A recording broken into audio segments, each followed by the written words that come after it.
শুভ দুপুরের অনেক শুভেচ্ছা। আজ তোমাদের সঙ্গে কিছু আমার মনের গল্প বলবো বলে এসেছি।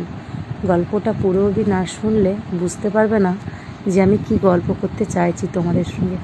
এই যে বাড়িটা দেখতে পাচ্ছ, আর এই দুটো মঠ বসানো আছে, একটা হলো আমার ঠাকুরদা আর একটা হচ্ছে আমার ঠাকুমা। আর এই যে বাড়িটা আমরা চারপাশে ঘুরে দেখাচ্ছি, এইটা আমার বাবার রাজপ্রাসাদ ছিল। এই রাজপ্রাসাদে আমরা খেলে ধুলে বড় হয়েছি। আমাদের ছোটোবেলার যত স্বপ্ন সব এই রাজপ্রাসাদটা ঘিরে। কিছুদিন পরে এই রাজপ্রাসাদটা ভেঙে যাবে, এই বাড়িটা আর থাকবে না। এই যে উঠোনটা দেখতে পাচ্ছ, আমরা ছোটোবেলাতে প্রচুর খেলাধুলা করে বড় হয়েছি।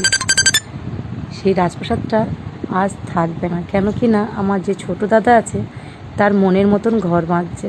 এই যে একটুখানি দেখতে পেলে এক সাইডটা, এইটা আমাদের পুরনো বাড়ি, আমার বাবা মেরেছিল খেটে অর্জন করে। আজ সেই পুরনো বাড়িটা ভেঙে যাবে কিছুদিন পরে, আর থাকবে না। এটা আমার ছোটদার ঘর, যে দাদাটা ঘর ভাঙছে। আর এইটা যে যাচ্ছি, এটা আমার সামনে বড় দিদি হেঁটে হেঁটে যাচ্ছে, এইটা আমার বড় দাদার ঘর। বড় দাদারা এখানে থাকে না, তারা কলকাতায় থাকে। সেই ঘরটাকে ঘিরে আমার মা থাকে, আর আমার মায়ের ছোট ছোট স্মৃতিগুলো থাকে। যখন এই ঘরটা ভেঙে যাবে, কোথায় জানো না, আমার চোখে একটা জল আসছে কথাটা শুনে।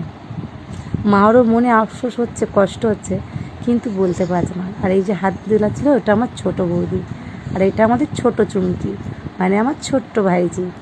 পুরো আমার মতন দেখতে না,